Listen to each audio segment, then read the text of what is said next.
السلام علیکم ورحمۃ اللہ وبرکاتہ۔ بسم اللہ الرحمن الرحیم۔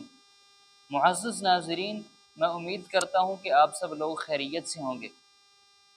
ناظرین کرام، انسان کا معاملہ بڑا ہی عجیب اور غریب ہے کہ اگر اسے کوئی تکلیف، مصیبت یا پریشانی پہنچتی ہے تو وہ اسی کے کسی عمل کا نتیجہ ہوتا ہے، لیکن یہ اس بات کو ایکسیپٹ کرنے کی بجائے دوسری چیزوں کو منحوس کہنا شروع کر دیتا ہے۔ معزز ناظرین، کبھی تو یہ کہتا ہے کہ کوئی انسان منحوس ہے، کبھی یہ کہتا ہے کہ کوئی جانور منحوس ہے، کبھی یہ کہتا ہے کہ کوئی عدد جو ہے نا وہ منحوس ہے، اور کبھی یہ کہتا ہے کہ کوئی مہینہ منحوس ہے، جیسے لوگ سفر کے مہینے کو منحوس کہتے ہیں۔ معزز ناظرین، یہ چند باتیں میں نے آپ کی خدمت میں اس لیے پیش کی کیونکہ آج میں جس موضوع پر آپ کے سامنے گفتگو کرنا چاہتا ہوں وہ ہے کہ سفر کا مہینہ منحوس ہے یا نہیں۔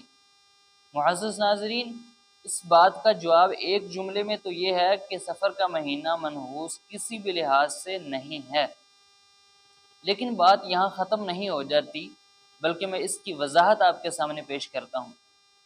معزز ناظرین، قبل اس کے کہ میں اس کی وضاحت آپ کے سامنے پیش کروں، آپ پلیز ہمارے چینل کو سبسکرائب کر دیجیے اور بیل آئیکن کو بھی دبا دیجیے تاکہ ہماری ہر نئی آنے والی ویڈیو آپ تک بر وقت پہنچ سکے۔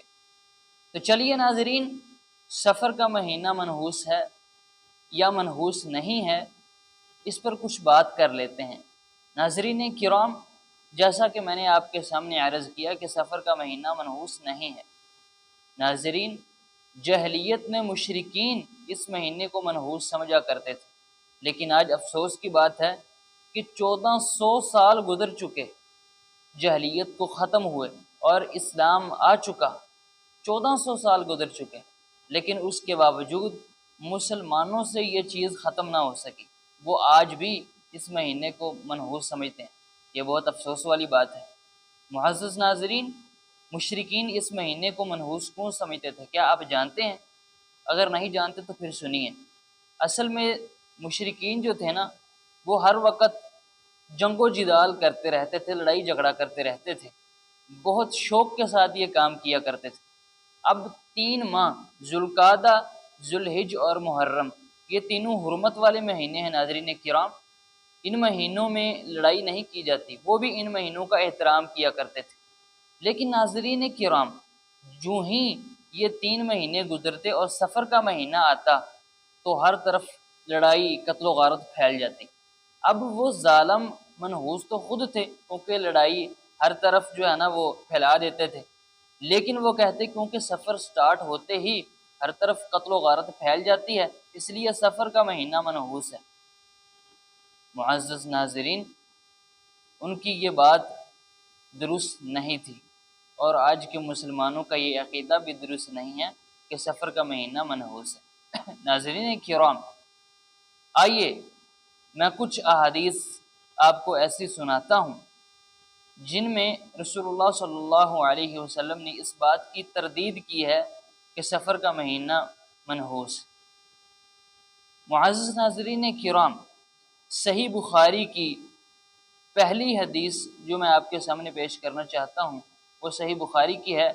رسول اللہ صلی اللہ علیہ وسلم ارشاد فرماتے ہیں، لا یسب احدکم الدہر فإن اللہ هو الدہر، کہ لوگوں، تم میں سے کوئی ایک زمانے کو برا بھلا مت کہے کیونکہ اللہ تعالی خود ہی زمانہ ہے، یعنی وہ خود ہی دن اور رات کا نظام چلانے والے ہیں، تو لہٰذا مہینے کو منحوس کہنا اللہ تعالیٰ کو برا بھلا کہنے کے مترادف ہے۔ ناظرین کرام، ناظرین کرام، دوسری حدیث یہ بھی صحیح بخاری میں ہے۔ جناب ابو ہریرہ رضی اللہ عنہ بیان کرتے ہیں کہ رسول اللہ صلی اللہ علیہ وسلم نے ارشاد فرمایا، ولا سفر، لوگوں سفر کا مہینہ کوئی منحوس نہیں ہے۔ ناظرین کرام، ابو داؤد شریف میں ایک حدیث ہے جس میں رسول اللہ صلی اللہ علیہ وسلم ارشاد فرماتے ہیں، الطیرۃ شرکن، الطیرۃ شرکن، الطیرۃ شرکن، یعنی بدشگونی لینا اور کسی چیز کو منحوس سمجھنا، یہ شرک ہے، یہ شرک ہے، یہ شرک ہے۔ آپ نے 1 یا 2 دفعہ نہیں 3 دفعہ اس کو شرک کہا تاکہ میری امت سے یہ چیز ختم ہو جائے۔ لیکن آج افسوس کی بات کہ ہم سے یہ چیز ختم ہی نہیں ہو رہی۔ معزز ناظرین کرام، جو بدشگونی نہیں لیتے اور کسی چیز کو منحوس نہیں سمجھتے، اب ان کی فضیلت کیا ہی ہے اس کے بارے میں سنیے۔ صحیح بخاری اور صحیح مسلم میں ہے کہ اس امت کے 70,000 لوگ بغیر حساب و کتاب اور بغیر عذاب کے جنت میں داخل ہوں گے، جن میں سے نبی علیہ السلام نے ان کی کچھ صفات بیان کی، جن میں سے ایک صفت کیا ہے کہ وَلَا يَتَطَيَّرُونَ، کہ وہ لوگ بدشگونی نہیں لیتے ہوں گے، یعنی کسی چیز کو منحوس نہیں سمجھتے ہوں گے۔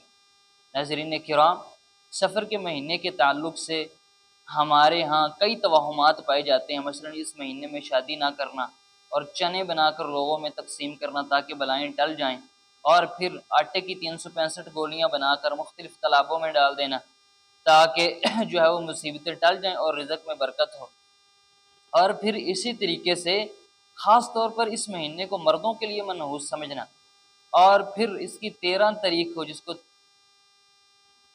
تیز 13 یا 13 تیز بھی کہتے ہیں، کہ اس کو خاص طور پر منحوس سمجھنا، اور پھر اس کی آخری بدھ کو کاروبار سے چھٹی کر کے گھر میں بیٹھ جانا۔ معزز ناظرین کرام، یہ ساری فضول باتیں ہیں، ان کا اسلام کے ساتھ دور دور کا بھی کوئی تعلق نہیں ہے۔ ناظرین کرام، چلیے ویڈیو کو ختم کرتے ہیں، لیکن اس سے پہلے میں آپ سے پھر گزارش کرنا چاہتا ہوں کہ اگر آپ نے ہمارے چینل کو سبسکرائب نہیں کیا تو پلیز کر دیجئے۔ تو چلیے نیکسٹ ویڈیو تک اجازت دیجیے۔ اللہ حافظ، السلام علیکم ورحمۃ اللہ وبرکاتہ۔